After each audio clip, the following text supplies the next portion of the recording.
also websites that do consulting, and I don't even mean having to like fly out someone to play test. Just you know talking about it and giving their feedback. And it's pretty easy. Just reach out, email, Twitter, we're there. There, one of the challenges for designing for accessibility, whether you're talking about a bathroom or an app or a game or a house, there are lots of different kinds of ability and disability. It's a wide variety. And one of the interesting things about the world getting older is as we are getting older, you have now people experiencing age-related decline, age-related disability.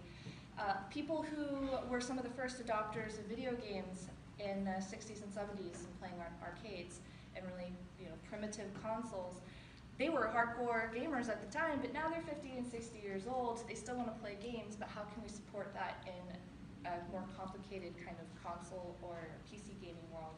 But this is from the US Census, so you can see mobility usually is one of the highest in number form of disability. Then you also have perceptual disabilities, so this is what we would consider blind, low vision, deaf, hard of hearing, and what is less talked about are cognitive disabilities.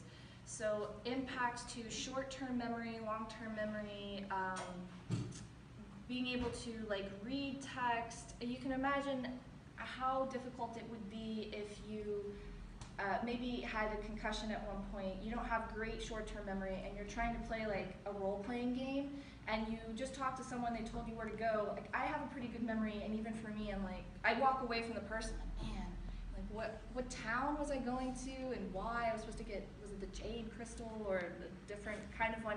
If you have impacts to your memory from some other kind of effect, then that's even harder. But cognitive disabilities are not as much talked about in terms of video game design. That's something that you should consider.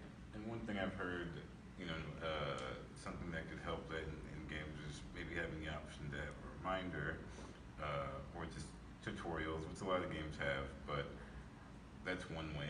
Also, just a difficulty mode. Methodology for accessible design. So the first thing we're going to talk about here is universal design. Kind of a controversial topic because some people think universal design is an ideal that we strive for but is ultimately impossible to achieve, which part of that's probably true, and other people think that it doesn't matter, we should try to do it anyway, and whatever the best design we get is whatever universal design is. So the idea is that universal design supports all kinds of users. Bathrooms come up a lot. So handrails in a bathroom support someone who may not have a disability. They may be healthy, but the handrails are easier to use. Wider doorways are easier to use, but also accommodate a wheelchair. A step stool up to the sink would help a child as much as someone who is shorter. Or like tiny little steps are better for older adults, but you can also roll a bike or a stroller over them. So the idea is that you have these different features, there's more artifacts in the space, or that the artifacts are designed in a different way that support lots of different kinds of users. So, go ahead. Yeah, like she said, accessibility is designed for people with disabilities, but it benefits everyone. Who here uses like talk to text on their phone? I'm sure everybody has at least one. Yeah, like speech to text. I use it for most things, texting, calling without having to hold it, but anyone can do it. Anyone, get in the shower and you're like, oh, I want to reach my phone, but I can't. But it helps everybody. Mm-hmm. If you are a podcast listener and you listen to 99% Invisible, they had an episode about a month ago, and if you don't subscribe to them, I really recommend it. It's about the invisible design that makes our world work. They talk about the curb cut effect. So in, I think it was 1950s Berkeley, there were a group of wheelchair-bound students that were very frustrated because they would get basically stuck on a block. If they didn't have someone helping them, there were no ways to safely get off of a block into the street and back up onto the other block. So they went into local government, they tried to do what they could to do it, all the legitimate ways to get these curb cuts. and ultimately it was a bit too slow, so they would just go out in the night and jackhammer the, the corners and for their own concrete ramps. And once this got steam, because people that you wouldn't expect, people pushing strollers, people on bikes, they were like, we love these curb cuts, this is easier. Older adults found it to not be as much of a tripping hazard, because you know, even 2 or 3 inches for an older person to step up can be a real challenge. So if you have a nice slope, that helps a lot of other kinds of people. And then ADA came up, and we have curb cuts pretty much everywhere. Yeah. It's hard to say that about Atlanta and a lot of places, especially with the construction.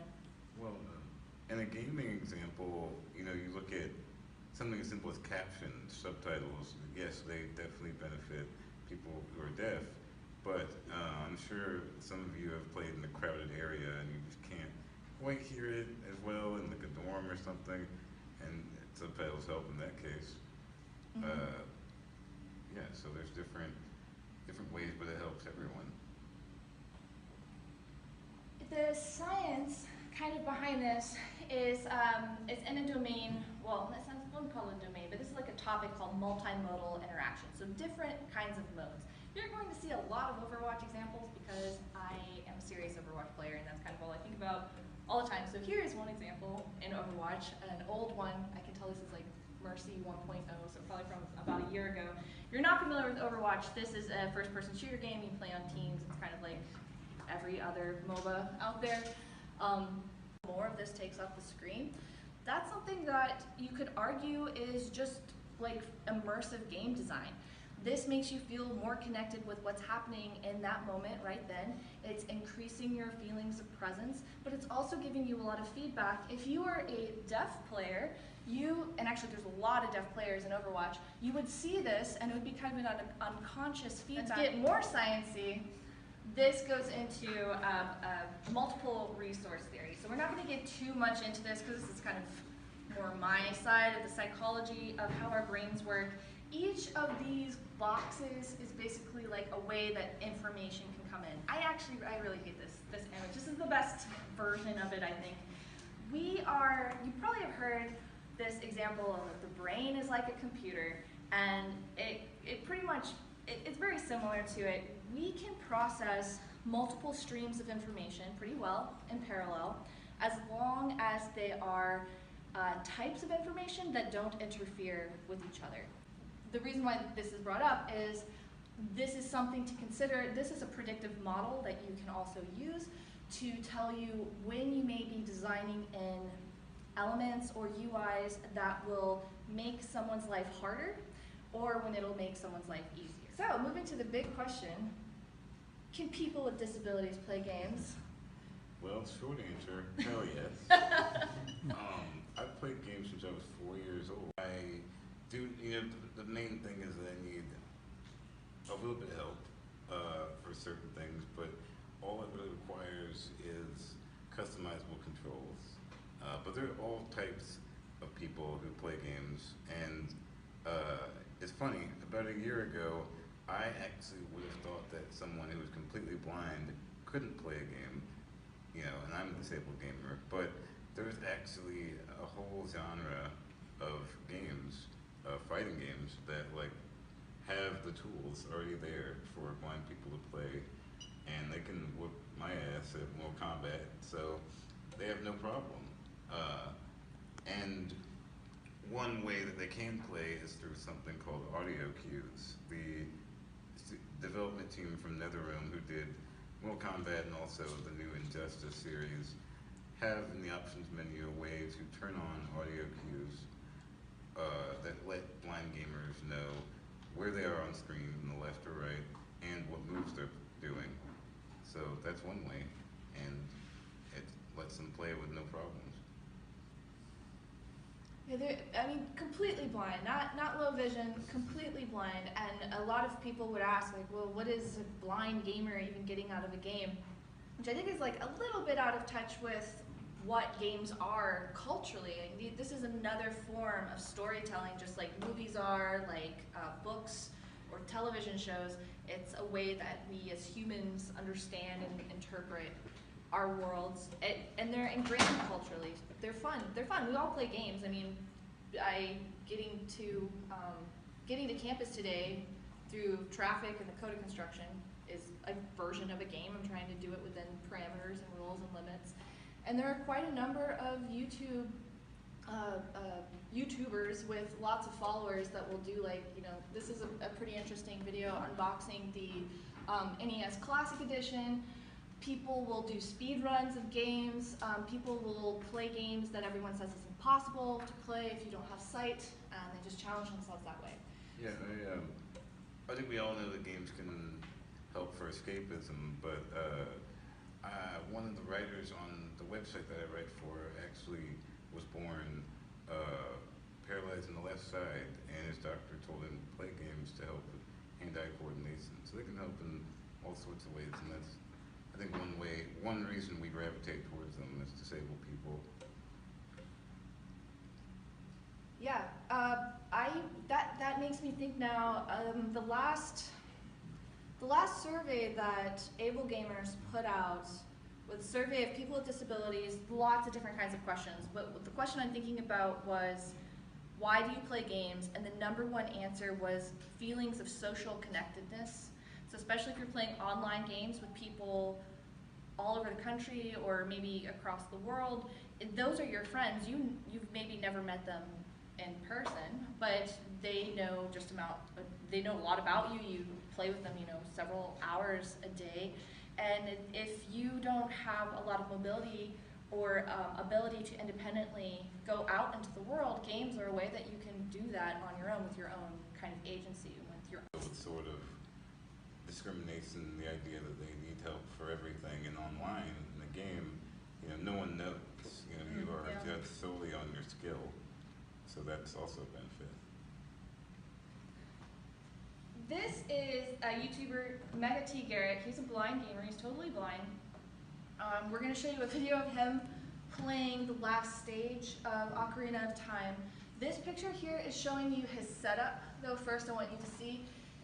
Obviously, sound is the most important thing for him, so he has those speakers set particularly closer than most gamers would have them. I mean, they're probably just about 14 inches from his face, and their stereo. It's very important that he sets them at the same distance. He is using a Nintendo emulator, so he can have an extra input for autosaves, which we talked about is important. I mean, if you're having an additional challenge of a game, you don't want to rely on when the game thinks that you should be able to save. You need to be able to save maybe every 15 seconds, 30 seconds, up to a minute, based on your own ability. So he's pressing F7, I think, to do his autosaves when he knows that he's like in a spot that he's supposed to be. And when he dies, he's hitting F5 just to revert back to that autosave. I assume we play games, right? I play World of Warcraft. Oh, you do? Okay. I spent about 2 years of my life playing that game. That's it? What a noob. Yep. What else? Breath of the Wild and Zelda. Oh, yeah. How's Nintendo for accessibility? Are they... Not great. Yeah, I didn't think so. I will say that this newest system, you know, the Switch, has been way more accessible than the Wii and the Wii U, because that relied more on motion controls. Yeah, step in the right direction. What else? What do people play? Mobile casual games are also games, so don't ever let anybody get in this hierarchy. You have to play FPS for it to be games. Animal Crossing is a totally legitimate game. Farmville is not, though. Anybody play Fortnite? No? Anyone? Does anybody play Overwatch? Yeah, okay, there we go. Alright, so here is, I don't know what his actual name is, Mega T. Garrett playing. Okay, I really hate doing this next part. It's kind of like going through with Damp in the graveyard, but Zelda does make noise when she walks, so there's just enough sound there. And I just hold the controller in one hand and have my other hand on the quick saves, and I just try to go through this as quickly as I possibly can. Okay, here we go. Set state.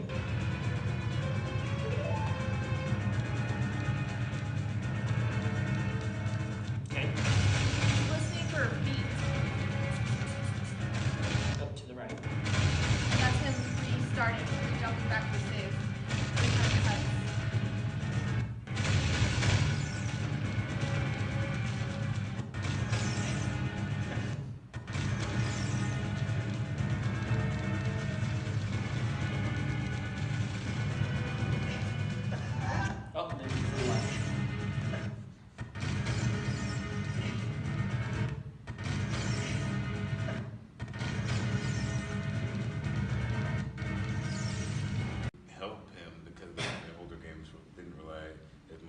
voice acting to kind of tell you where to go, but it's still really difficult.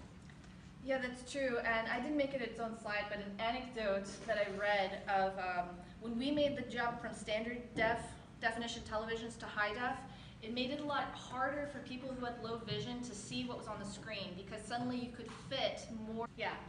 So it reminded me of when you write like a reinforcement learning algorithm. So like he's exploring the state space, but he's a person, so he has to like keep restarting every time, which seems kind of probably frustrating for that person. Yeah.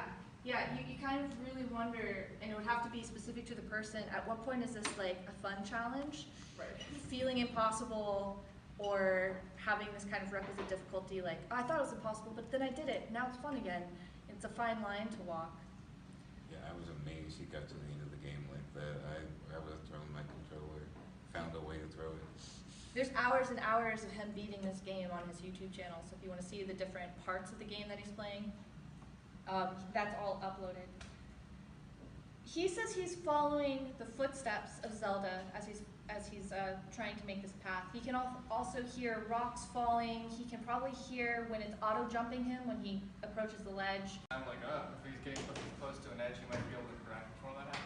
Yeah, that's a great idea. That is something that car racing games do often.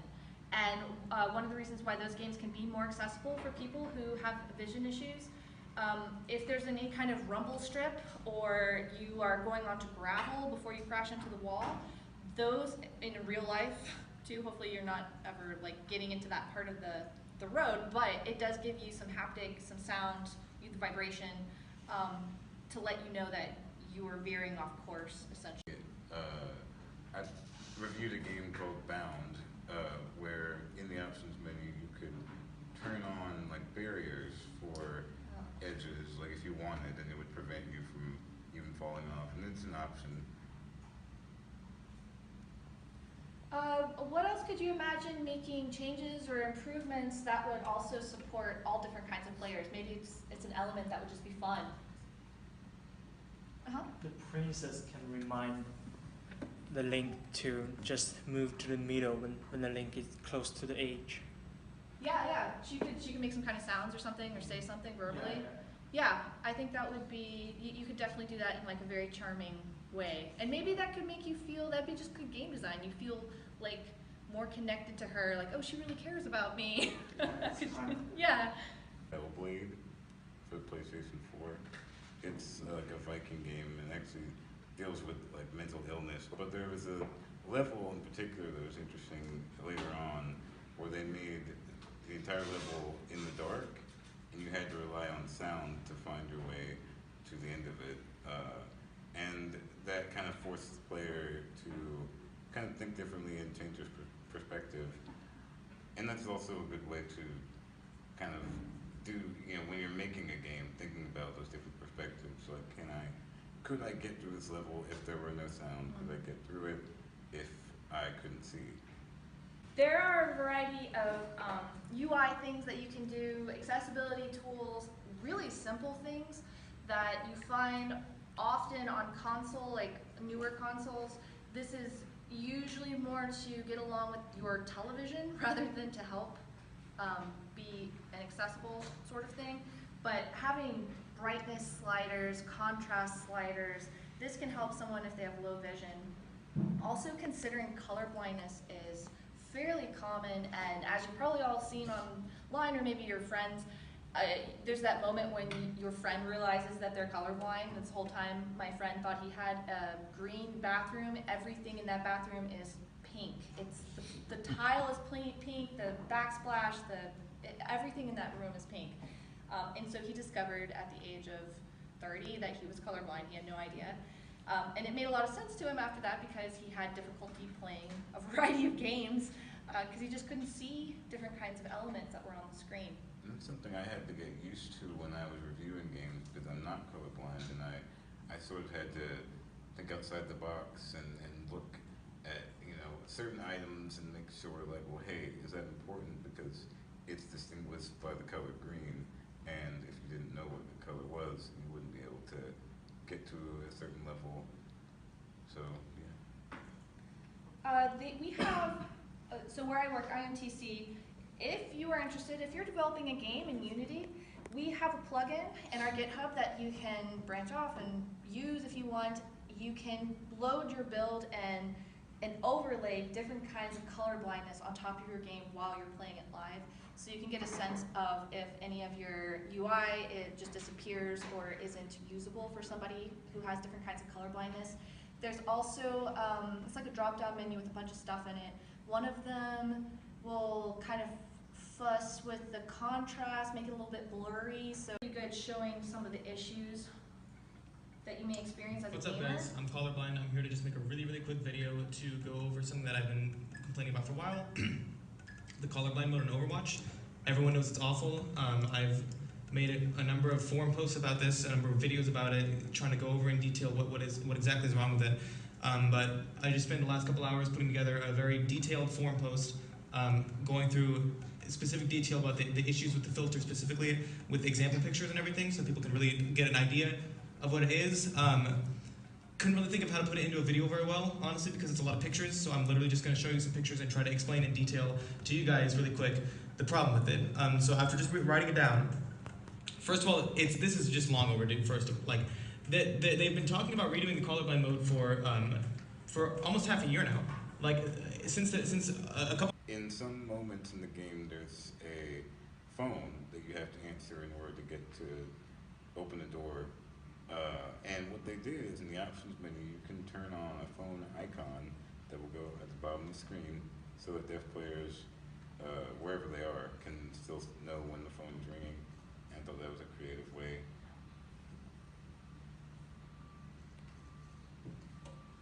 So moving on to mobility. Able Gamers, I think, focuses primarily on mobility and gamers that need to interact and interface with. Would find lyrical impairments like me because quick motions are difficult. And I've seen recently some really cool options that they've done to kind of offset that by letting you hold the button down instead of having to tap it. But those are difficult. So I think this may be the last Overwatch example.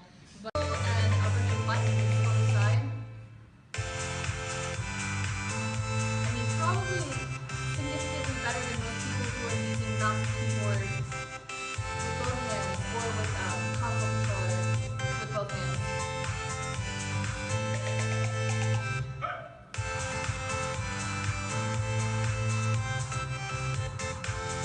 I don't understand that. Do you know about this mouse?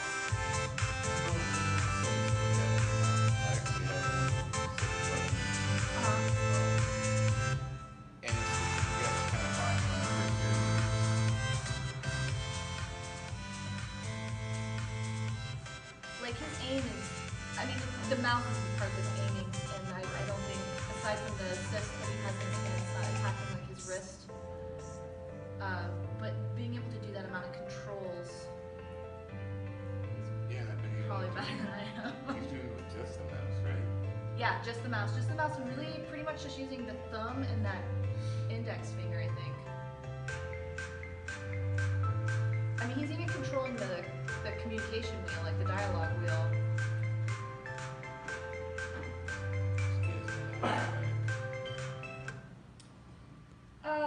Okay, so things to think about. So some design guidelines, some simple things that you can do are auto saves, letting someone control the save on their own. Because right now a lot of gamers are using like emulators and different kinds of input controls to do that on themselves. You don't want to punish a player because they can't do like the jumping is harder. You don't want to punish them and just like trap them on one part of the game because they can't get past that. You need to be able to reward them for the progress that is being made. If you can toggle things by just hitting the button once and then to turn it on and then once again to turn it off. And you mentioned this this windowed mode to be able to see screens. Yeah, it's kind of an exclusively PC issue when you play PC games. I can't use a keyboard on my own, so I use an on-screen keyboard, which is on every Microsoft computer. Not many people know that, but it's I use it sometimes if you have to, if I'm forced to use like keyboard keys. But if you don't even allow the game to be in windowed mode to let you use it, it kind of causes some problems. But yeah. So here's this Xbox. What was Xbox? It means Microsoft anyway. But At this Xbox, adaptive we have controller. a controller design that our fans love. However, for gamers with limited mobility or gamers who don't use both their hands, this controller design might not work best for them. Pushed you out of the way. I'm sorry. Doorknobs are the worst thing ever invented. Putting on shoes. The cell phones that I use. These are the sorts of things that we don't think about until we have to. And I think about them every day. Yeah! I have cerebral palsy on my entire right side. This side of the controller is fine. This side doesn't happen. As the game platforms have gotten more sophisticated, the controllers have gotten more sophisticated, and it started to get really frustrating. I can make it work for me the way it has to. With the Xbox Adaptive Controller, a gamer can game with one hand and one foot, or one hand and their shoulder, or even one foot and their chin. And I can change it from game to game. Ever looked in your, if you have an iPhone, there's like switch control, and for a long time I didn't even know what that was. But it's a little button you can plug into certain devices, and just all it takes is to press the button. You can move through different icons and do different things. And I wish we had this example, but there is a really cool video about this guy from Britain who's paralyzed from the neck down, and all he can do is press one button with his head. He is an editor for the BBC. He makes videos. You know, it's amazing what our technology can do, but it is out there and it's helping people. So this controller, which, I mean, it is a controller, but people are calling it more of like a converter box because you can plug in other things to it, other peripherals. I don't remember what. Oh, I was like, that's all I have to say about that. You can plug it into a PC. So that was the really fun thing that they actually didn't tell you, and the big reveal was that makes, if you have PC, like Microsoft PC games, that makes them backwards compatible. So you have an entire library now if you have a PC to play. One of the things that you saw about that is it's like a big candy bar shape with two big black circles. A lot of people thought those were touchpads, and they're not. They're just buttons. So some people were kind of excited about that it's just a button, but I really wonder why they didn't do a touchpad with the ability to turn it off. It's still a button, but maybe if someone needed, like maybe it's a way to like move, I don't know, you can imagine some interface design with a touchpad that would be helpful. Yeah, and I haven't heard a whole lot about, like I haven't heard feedback yet from disabled gamers, but I'd love to try it.